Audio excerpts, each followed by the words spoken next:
웃는 사람과 웃지 못하는 사람이라는 제목으로 말씀 전하겠습니다. 오늘 드디어 하나님이 약속하신 언약의 아들 이삭이 탄생하는 장면이 나옵니다. 얼마나 오랜 기다림 끝에 얻은 아들인가요? 그렇죠? 그렇게 오랜 기다림 끝에 나온 아들, 그 자녀를 품에 안은 감격은 이루 말할 수 없을 겁니다. 그런데 이삭이 출생하는 장면의 분위기가 심상치가 않습니다. 성경을 보면 1절에서 여호와께서 말씀하신 대로 사라를 돌보셨다고 기록하고 있습니다. 이삭이 태어났을 때 사라가 주어가 됩니다. 하나님께서 이삭을 통해서 사라를 위로하신 것처럼 말씀하고 있습니다. 사라는 정말 이삭을 통해서 위로를 얻었습니다. 그래서 사라는 감정을 주체하지 못할 만큼 큰 기쁨을 표현합니다. 오늘 본문 6절에서 7절인데요.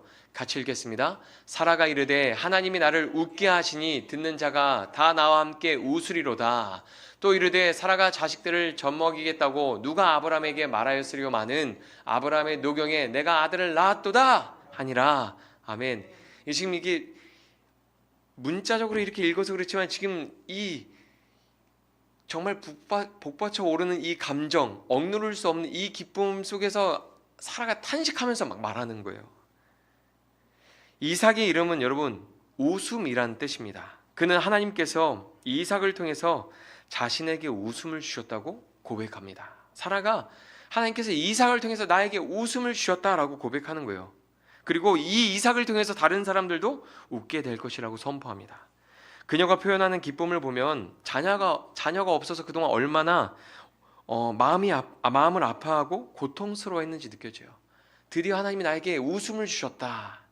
여러분 이게 그냥 하는 고백 같지만 그동안 얼마나 웃지 못할 일이 많았다는 거예요. 얼마나 자녀를 낳지 못해서 기뻐할 수 없었던 일들과 시간들, 상황들이 그에게 얼마나 많았는지 우리는 말로 다 표현할 수 없는 거죠. 여러분 사라가 말하는 것을 들어보십시오. 누가 내가 자식들에게 젖을 물리게 될 것이라고 생각이나 했겠느냐? 지금 이 7절 말씀이 그 말씀이에요. 누가 아브라함에게 내가 자녀를 낳을 것이라고 말할 엄두를 냈겠느냐? 그러나 내가 지금 늙은 아브라함에게 아들을 주었다. 여러분 아들을 낳으면서 이 사라의 이 자신감이 그동안 사람들의 시선은 어땠을까요? 사람들이 사라를 대하는 태도는 어땠을까요? 늙은 사라는 아들을 낳지 못할 것이다. 늙은 사라는 아들을 보지 못할 것이다. 이런 이야기를 많이 들었을 거 아니에요. 근데 아들을 낳고 나니까 어떻게 해요? 늙은 아브라함에게 내가 아들을 낳아주었다. 이렇게 이제 받은 것을 되돌려주는 약간 이런 뉘앙스의 모습이 지금 나오는 거죠. 감정을 주체할 수 없어서 말하는 사라의 모습이 여러분 상상되십니까? 당시 사회에서 자녀를 낳지 못한 사람은 죄인이었습니다. 우리나라도 과거에는 그랬죠. 자녀를 낳지 못하면 죄인이었죠. 그런데 자녀를 낳음으로 사라에게는 죄가 없다는 판결을 받은 것 같은 거예요. 자녀를 낳는 순간 사라에게는 죄가 없었다. 이런 판결을 받은 거예요. 그리고 구원의 기쁨을 누리는 나에게 이제 죄가 없다. 막 모든 사람에게 다 보여지는 거잖아요. 그러면서 구원의 기쁨을 누리는 사라의 모습과 다르게 아브라함은 조용합니다. 여러분 아내 사라가 그렇게 어려운 시간들을 보내고 드디어 아들 낳았어요. 그럼 가장 크게 기뻐해야 될 사람이 누구예요? 남편이잖아요. 근데 아브라함은 침묵하는 거예요. 조용해요.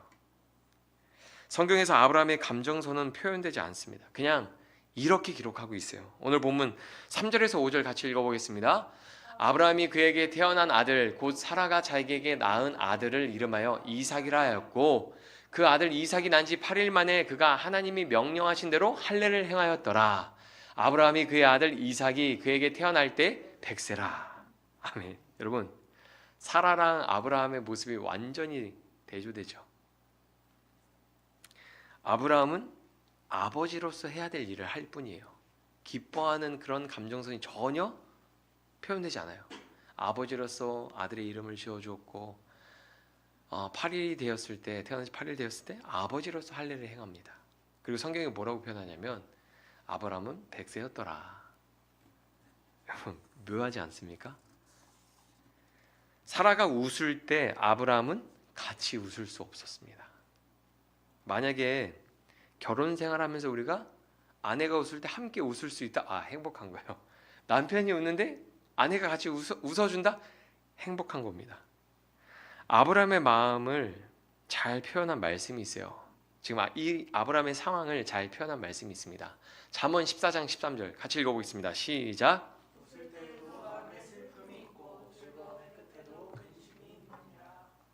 아멘. 아브라함이 웃을 수 없는 이유가 있어요. 웃어야 되지만 자기 안에 슬픔이 있는 거예요. 이삭이 태어났는데 근심이 가득한 거예요. 그래서 사라처럼 기뻐하지 못하고 있는 모습이 나오는 거죠. 여러분, 사라의 기쁨을 표현할 때 성경은 아브라함의 나이를 표현합니다. 나이를 표현하는 것은 현실적인 고민이 아브라함에게 있는 거예요.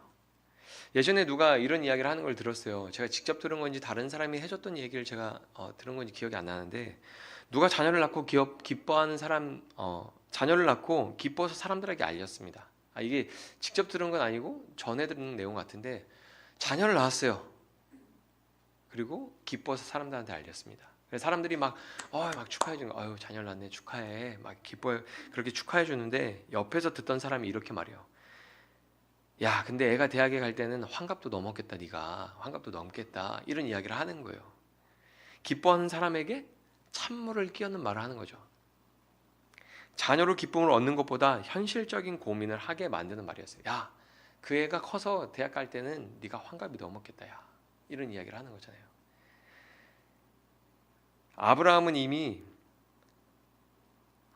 기뻐하는 사람에게 자녀로 기쁨을 얻는 것보다 현실적인 고민을 하게 만든 거예요. 네 현실은, 네 나이는 지금 이렇다.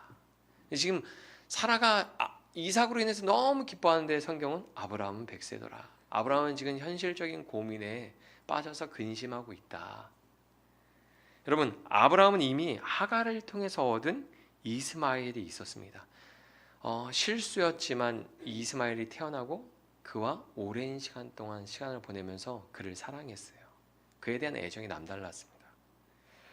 하나님이 약속으로 주신 아들이지만 그의 출생을 기뻐할 수 없었던 이스마엘의 아버지 아브라함의 심정을 여러분 이해하시겠습니까? 사라를 통해서 하나님이 약속한 이삭을 주셨는데 마냥 기뻐할 수 없는 이스마엘의 아버지 아브라함의 그 정체성, 그 모습을 여러분 상상해 보세요. 14년 동안 사랑하고 아꼈던 아들이 있는데 사라한테 아들이 태어났어요. 이건 보통 일이 아닌 거죠. 사라가 웃을 때 아브라함은 긴장할 수밖에 없는 거죠. 우리가 가끔 뭔가 아내 모르게 뭔가 어떤 일들을 했을 때 아내가 웃고 있을 때 긴장하죠. 좋은 일이 있어서 웃는 건가, 아니면 내가 잘못한 것을 걸렸을까, 이렇게 웃을 때가 있죠. 여러분, 이제 시간이 지나서 이삭이 자라서 젖을 떼는 나이가 되었습니다. 우리는 아이들이 건강하게 자라면 어떻습니까? 돌잔치를 하죠. 과거에는 아이가 태어나서 1년을 사는 것이 어려운 일이었기 때문에 주변의 사람들을 초대해서 돌잔치를 했습니다. 마을 잔치였죠, 과거에는.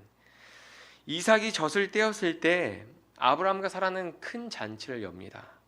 왜냐하면 이게 우리나라의 돌잔치 같은 거예요. 보통 3세에서 4세 때 젖을 떼었다고 하는데 정확히는 모르겠습니다. 그런데 그 잔치에서 이스마엘이 이삭을 놀렸는데 사라가 그것을 목격하게 돼요. 하필이면 이스마엘이 이삭을 놀리는데, 괴롭히는데 사라가 그것을 목격하게 됩니다. 오늘 본문 8절에서 9절 같이 읽겠습니다. 아이가 자라매 젖을 떼고 이삭이 젖을 떼는 날에 아브라함이 큰 잔치를 베풀었더라. 사라가 본즉 아브라함의 아들 애굽 여인 하갈의 아들이 이삭을 놀리는지라. 아멘. 여러분, 잔치의 주인공이 지금 누구예요? 이삭이잖아요. 사람들한테 막 박수 받고 축하를 받고 사람들의 기쁨을 한 몸에 받아야 되는 이삭인데 이스마엘이 그 이삭을 희롱해요. 비웃습니다. 아브라함의 사랑을 듬뿍 받아서 눈치가 없는 이스마엘의 모습이 보이지 않으세요? 이삭이 태어나기 전에는 그냥 자기 마음대로 막 했는데 이제 좀 이삭이 태어났으면 좀 상황이 바뀌었거든요. 근데 이제 좀 눈치가 생겨야 되는데 눈치가 없이 그냥 이스마엘이 이삭을 그냥 희롱하는 거예요. 자기 하고 싶은 대로. 이스마엘이 눈치가 없는 게 아니라 그동안 이 모습을 보면 하갈을 통해서 하갈과 이스마엘이 얼마나 그의 아브라함의 아내 사라를 무시하면서 지내왔는지를 볼 수 있는 거죠. 최소한 사라를 존중하고 사라의 어떤 권위 아래에서 순종하며 살아갔다면 이삭을 희롱하는 언행은 하지 않았겠죠. 근데 그 시간 동안 아브라함의 사랑을 듬뿍 받으면서 사라의 눈치를 보지 않고 사라를 무시하며 살던 이스마엘은 이삭의 잔칫날 그를 조롱한 겁니다. 창세기에서도 창세기에 웃음거리로 만들었다는 여러 가지 내용이 나오는데 39장 14절에 보면 이런 말씀이 있어요. 그 여인의 집 사람들을 불러서 그들에게 이르되 보라 주인이 히브리 사람을 우리에게 데려다가 우리를 희롱하게 하는도다. 그가 나와 동침하고자 내게로 들어오므로 내가 크게 소리 질렀더니 우리를 희롱하게 하는도다. 우리를 웃음거리로 만드는도다. 이런 이야기거든요. 보디발의 아내가 요셉을 고발하면서 요셉이 우리를 웃음거리로 만들었다라고 말합니다. 또 다른 곳에도 비슷한 내용이 나옵니다. 창세기 19장 14절에 보면 롯이 나가서 그 딸들과 결혼할 사이들에게 말하여 이르기를 여호와께서 이 성을 멸하실 터이니 너희는 일어나 이곳에서 떠나라 하되 그의 사이들은 농담으로 여겼더라. 롯을 통해서 들은 말을 사이들은 어떻게 여겼어요? 그냥 웃어 넘겨요. 비웃고 무슨 말 하는 거예요? 비웃고 그냥 웃어 넘깁니다. 정확히 파악할 수 없지만 잔치의 주인공인 이삭을 축하하는 자리에서 이스마엘은 그를 웃음거리로 만드는 행동을 했든지 이삭을 비웃으며 바라봤던 것 같아요. 어린 이삭을 그렇게 대하는 이스마엘의 모습을 본 사라는 참을 수 없었습니다. 어려서 지금 이 어렸을 때도 이렇게 한다면 커서도 분명히 이삭을 희롱하고 웃음거리로 만들 게 분명하기 때문이죠. 그래서 하갈과 이스마엘을 내쫓으라고 아브라함에게 이야기하는 거예요. 그 잔칫날. 오늘 본문 10절에서 11절입니다. 같이 읽겠습니다. 그가 아브라함에게 이르되 이 여종과 그 아들을 내쫓으라. 이 종의 아들은 내 아들 이삭과 함께 기업을 얻지 못하리라 하므로 아브라함이 그의 아들로 말미암아 그 일이 매우 근심이 되더니 아멘.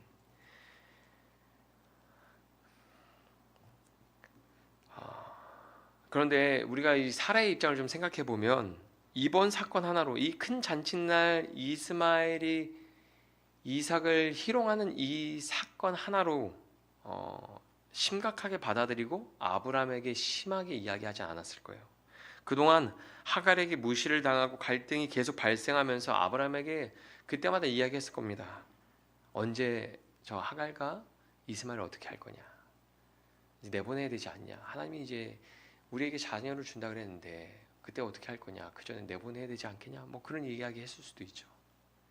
그리고 하갈이 아브라함에게 하갈과 이스마엘을 이야기할 때 말씀을 보면 이스마엘이란 이름이 등장하지 않아요. 본문 쭉 보면 이스마엘이라는 이름이 불리지 않습니다. 아브라함의 아들, 애굽 사람 하갈의 아들이라고 말해요.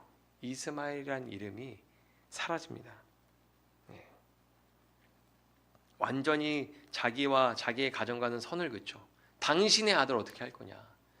여종 하갈의 아들 걔는 어떻게 할 거냐? 이렇게 말하는 거예요.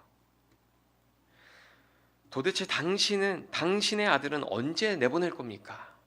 그런데 아브라함은 그런 이야기를 들어도 이스마엘을 사랑하고 아꼈기 때문에 내보낼 수 없었습니다. 그러다가 큰 사고가 터지고 더 이상 얼렁뚱땅 넘어갈 수 없는 현실을 마주하게 된 거예요. 이 아브라함의 모습이 어쩌면 우리의 모습과 너무나 비슷해 보이죠. 실수로 하갈과 동침해서 믿음의 모습이 아닌 실수로 하갈과 동침해서 이스마엘이 태어났는데 육체를 따라 낳은 행동이 그를 괴롭게 하고 고통스럽게 하는데 시간이 지나니까 어떻게 돼요? 그 이스마엘을 사랑하게 되고 애정을 갖게 돼요. 그래서 하나님이 행하신 그 일, 이삭이 탄생하는 그 일을 아내 사라처럼 기뻐하지 못합니다. 이게 굉장히 저는 큰 거라고 생각을 해요. 우리가 하나님 앞에서 육신의 소욕을 따라서 행했던 죄들이 있어요. 실수였어요, 처음에는. 근데 시간이 지나면 그 죄에도 우리가 애정을 갖게 돼요. 쉽게 그 죄를 끊어버리지 못합니다. 하나님이 행하시는 그 일들 앞에 우리가 기쁨으로 반응하지 못할 때가 있어요. 여러분, 혹시 우리가 신앙생활하면서 하나님이 행하시는 일이 분명한데 그것이 우리에게 기쁨이 되지 못할 때가 있지 않습니까? 예. 아브라함이 그런 시기를 겪고 있는 거예요. 하나님이 행하신 일이 분명한데 그 일을 기뻐하고 그 일에 함께 기뻐하고 막 이렇게 참여해야 하는데 기뻐하지 못하는 거예요. 근심이 되는 거예요. 아브라함은 스스로 집안의 갈등을 해결하지 못합니다. 이전에도 그랬고 예전에도 그랬고 현재에도 그래요. 그래서 하나님께서 직접 해결해 주시고 아브라함과 사라의 가정에 하나님의 나라를 펼쳐 가십니다. 아브라함이 해결하지 못하니까 이제 하나님이 개입하시죠. 오늘 본문 12절입니다. 하나님이 아브라함에게 이르시되 내 아이나 내 여종으로 말미암아 근심하지 말고 사라가 내게 이른 말을 다 들으라. 이삭에게서 나는 자라야 내 씨라 부를 것이니라. 아멘. 자, 하나님께서 나타나셔서 뭐라고 말씀하시냐면 근심하고 있는 아브라함에게 아브라함아 근심하지 말아라. 하갈과 그의 아들 그도 너의 씨니 내가 책임져 줄 거다. 그러니 너는 너의 아내 사라의 말을 듣고 따라라. 이렇게 이야기하시는 거예요. 여러분, 하나님께서 뭐라고 말씀하셨다고요? 아브라함아 근심하지 말고 사라의 말을 들으라. 하나님께서 아브라함의 가정에 하나님의 나라를 회복하시고 하나님의 나라를 펼쳐 가실 때 아내의 역할을 굉장히 중요하게 여기셨어요. 여러분, 이걸 기억해야 됩니다. 가정에서 하나님의 나라를 회복하고 하나님 나라를 세워가실 때 아내의 역할이 굉장히 중요합니다. 아내들이요, 지난주에 이어서 가정에서 하나님 나라를 세워갈 때 아내의 역할이 굉장히 중요한 거예요. 굉장히 중요한 순간이잖아요. 이삭이 탄생하고. 근데 그때 하나님 성경에 사라가 주어가 되어서 시작되고 사라의 말을 들으라고 아브라함한테 이야기하는 거예요. 하나님 나라는 아브라함 한 사람을 통해서 이루어가는 게 아니죠. 아브라함과 사라를 통해서 세워가는 것이고 그때 아내의 역할이 굉장히 중요합니다. 하나님도 말씀하실 때 그래요. 사라의 말을 들으라고 이야기할 때 어떻게 말합니까? 하갈을 내어보내라. 그의 아들. 하나님이 이스마엘이라고 이름 지어주셨잖아요. 하나님도 이스마엘의 이름을 부르지 않아요. 그의 아들 사라의 말을 듣고 내어보내라 그러죠. 오늘 말씀만 보더라도 이삭이 출생하는 과정에서 사라가 주어가 되고 사라를 하나님께서 위로하시고 하나님께서 사라를 돌보심으로 이삭을 주셨습니다. 여러분, 아브라함이 이스마엘을 내쫓지 못하고 있을 때 아내 사라가 이스마엘을 내쫓아야 한다고 말하고 있는 거예요.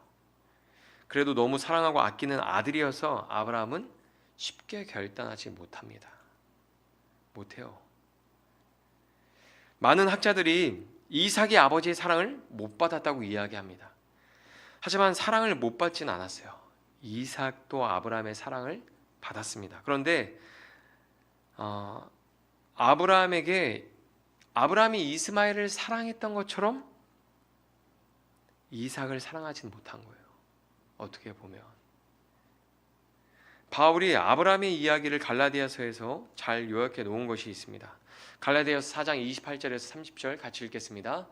형제들아 너희는 이삭과 같이 약속의 자녀라.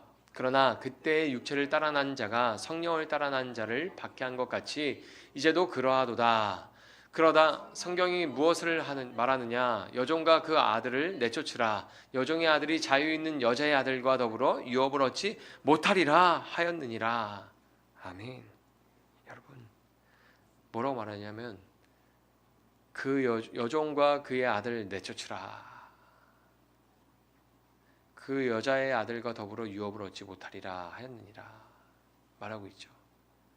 하나님의 나라를 펼쳐가기 위해선 육체를 따라 낳은 아들을 내어보내야 되는 거예요. 여러분, 육체를 따라 난 자가 성령을 따라 난 자를 박해한 것 같이 우리의 삶에도 그런 일들이 일어나죠. 그리고 육체를 따라서는 하나님의 나라를 유업으로 얻지 못합니다. 소돔과 고모라가 하나님의 심판으로 하루아침에 사라졌던 것처럼 육체를 따랐던 것들은 언젠가 다 사라질 것입니다. 아브라함은 육신으로 낳은 아들을 쫓아내야 했지만 그게 너무 어려웠습니다. 오랫동안 사랑하고 아끼던 그 아들을 내쫓는 게 힘들었습니다. 그런데 그런 모습이 우리에게도 있습니다. 육체를 따르는 나의 모습, 성령을 거스르는 죄를 우리는 내 삶에서 쉽게 쫓아내지 못합니다. 여러분, 한번 여러분의 신앙생활을 돌아보세요. 육체를 따르고 있는 내 모습, 성령을 거슬러서 죄를 짓고 있는 내 모습이 있지만 우리는 우리의 삶에서 그것을 쉽게 내쫓지 못해요. 잘라버리지 못합니다. 고통을 당하면서도 그것들을 사랑하고 옆에 끼고 있고 아끼고 살아갑니다. 그런데 때가 되면 그것 또한 내쫓아야 되는 거죠. 하나님이 개입하시자 아브라함이 정신을 차렸습니다. 하나님의 명령하시자 아브라함은 하나님의 명령에 정신을 차리고 순종하게 됩니다. 오늘 본문 14절에서 15절 말씀 같이 읽겠습니다. 아브라함이 아침에 일찍이 일어나 떡과 물 한 가죽 부대를 가져다가 하갈의 어깨에 메어주고 그 아이를 데리고 가게 하니 하갈이 나가서 브엘세바 광야에서 방황하더니 가죽 부대에 물이 떨어진지라 그 자식을 관목 덤불 아래 두고. 아멘.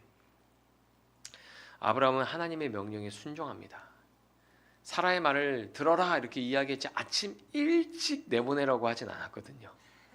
근데 이게 이제 육체의 소욕을 따라서 근심을 하던 그 아브라함이 이제 하나님이 말씀하실 때 정신 차리니까 어떻게 돼요? 영적으로 깨어나면서 무조건 하나님의 말씀에 순종하던 그 아브라함의 모습이 회복되면서 아침 일찍 일어나서 명령에 순종하는 모습이 나타납니다.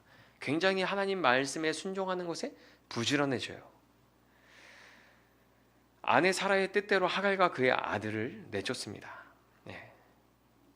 그는 아침 일찍 하갈을 불러서 어깨에 식량을 메어주고 그의 아들을 데리고 가게 했습니다. 생각해 보세요. 아침 일찍 제 큰 잔칫날 큰 문제가 있었잖아요. 이스마엘이 잔치의 주인공이 이삭을 희롱했어요.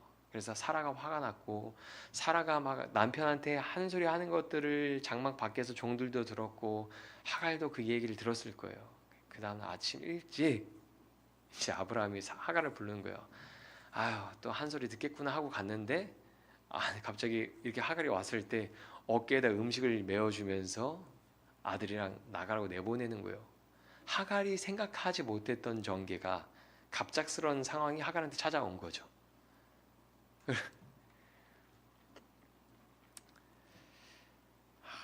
그때 내어 보낼 때 아브라함도 하갈한테 말할 때 이제 자기의 아들이라고 말하지 않아요. 이스마엘이라고 부르지 않아요. 하갈의 아들이라고 말하면서 내어보내요. 이제는 아브라함의 가정에 주신 아들은 언약의 자손 이삭이라는 것을 아브라함이 받아들이고 하갈은 하나님의 언약으로 주신 자녀가 아니구나 라고 해서 하갈 그의 아들이라고 말하고 같이 내보냅니다. 우리는 여기에서 아브라함이 모질게 하갈과 아들을 버렸다고 생각하면 안 돼요. 또 믿음이 없는 분들이나 이제 비기독교인들은 이 말씀 보면서 하나님 믿는 사람 하나님 사랑이시라면서 저렇게 어린 아들을 아내와 같이 버린다고? 이거 말씀이 이상하지 않냐? 막 이렇게 질문하거든요. 그런데 아브라함이 모질게 하갈과 아들을 버렸다고 생각하면 안 됩니다. 하나님은 아브라함에게 그 씨도 내 자손이라 내가 책임지겠다라고 약속하셨습니다. 아브라함이 하갈과 이스마엘을 내쫓는 것은 그들을 하나님께 맡기는 거예요. 하나님이 책임지신다고 하셨잖아요. 하나님께 맡기는 겁니다. 모세의 엄마 요게벳이 애굽의 정책 때문에 아들을 바구니에 담아서 나일강에 띄울 때 아들을 버린 게 아니라 하나님에게 맡겼던 일이었던 것처럼 아브라함도 하갈과 이스마엘을 하나님께 맡기는 거죠.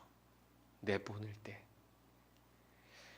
하나님은 약속하신 것을 주실 때 우리가 우리의 자아와 육체에 속한 것들을 버릴 때까지 인내하게 하실 때가 있어요. 하나님 분명 약속하신 것을 주시거든요. 근데 언제 주시냐면 우리의 자아를 다 내려놓고 우리 육체를 따르는 그 모든 것들을 다 벗어버리고 내려놓을 때, 그때 하나님이 약속하신 것을 줍니다. 그래서 약속한 것이 늦어질 때가 있습니다. 이스마엘을 내쫓고 난 후에 아비멜렉이 아브라함을 찾아옵니다. 아비멜렉이 누군지 아시죠? 아내를 두 번째 이제 누이로 속였다가 다시 데려갔다 데리고 이제 내어준 사람. 그때 아브라함은 그동안 쌓였던 속 이야기를 하죠. 아비멜렉의 종들이 아브라함이 우물을 파면 그 우물을 빼앗았던 거예요. 그래서 아비멜렉이, 야, 너는 하나님의 사람이고 하나님이 너와 함께하는 것이 분명히 보인다. 우리 이제 화친을 맺고 너와 우리의 자손들이 서로 잘 화평 조약을 맺고 잘 지내게 하자. 싸우지 말자. 이런 이야기를 하러 왔는데, 그런 아비멜렉에게 아브라함이 자기의 속 이야기를 꺼내요. 야, 그러기 전에 그럼 우리가 이 문제를 하나 해결해야 되지 않겠니?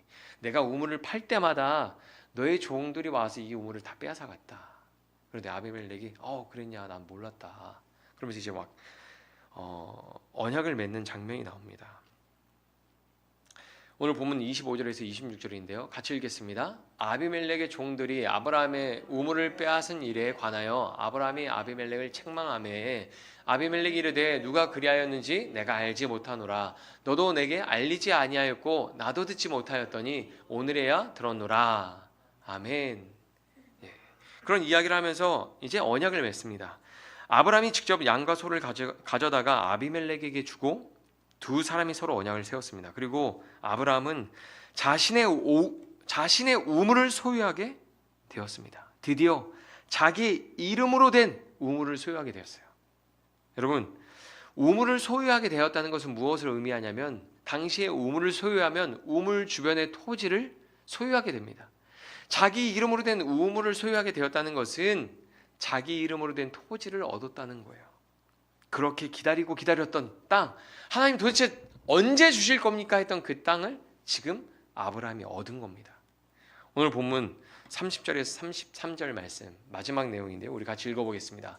아브라함이 이르되 너는 내 손에서 이 암양 새끼 7을 받아 내가 이 우물을 판 증거를 삼하고, 두 사람이 거기서 서로 맹세하였으므로 그곳을 브엘세바라 이름하였더라.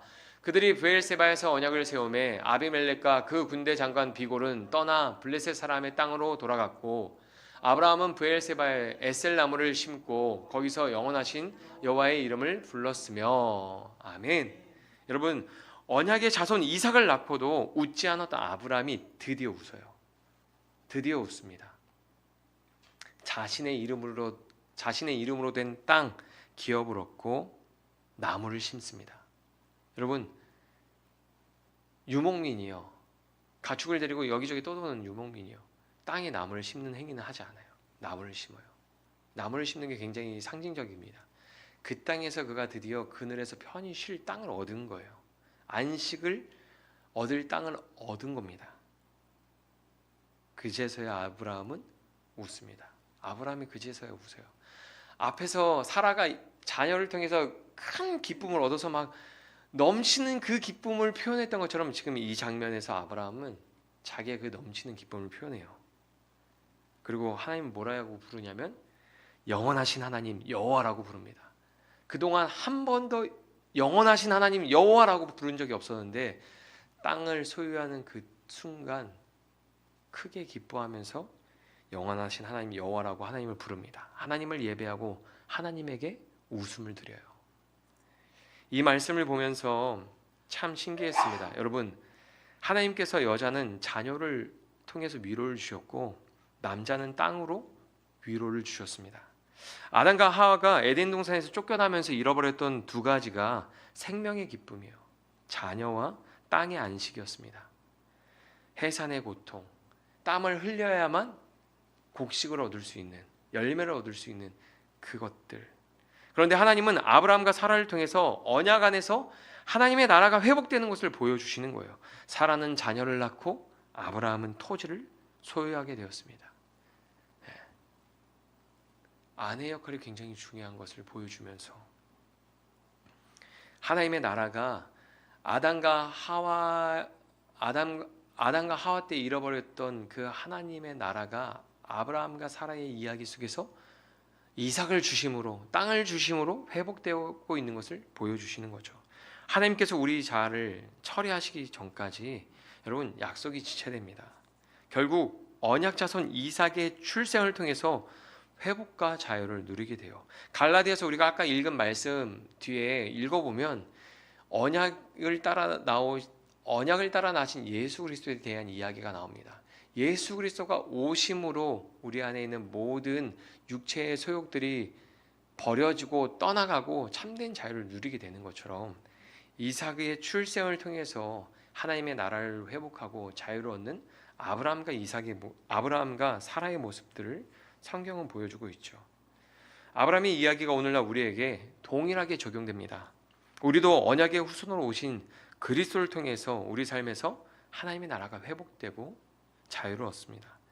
하나님의 말씀과 행하신 일들을 웃음거리로 생각하는 사람들은 소돔과 고모라가 멸망할 때 사라졌던 것처럼 다 사라지게 될 것입니다. 그러나 하나님의 말씀과 행하신 일을 기뻐하는 사람들은 하나님의 나라를 경험하고 참된 자유를 누리면서 하나님을 기뻐하는 인생, 하나님을 웃음짓게 하는 인생이 될 것입니다.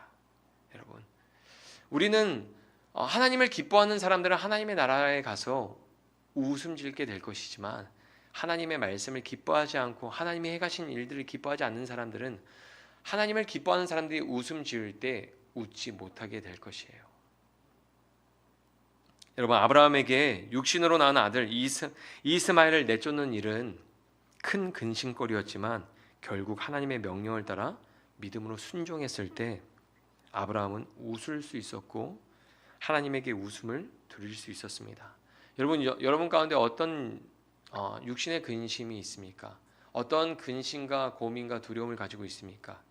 그것들을 가지고 있을 때 하나님의 말씀을 따라 믿음으로 순종하고 모든 것을 다 하나님께 맡길 때 웃을 수 있게 되는 것입니다. 하나님으로 기뻐하고 하나님의 기쁨이 되는 인생이 되시길 축복합니다.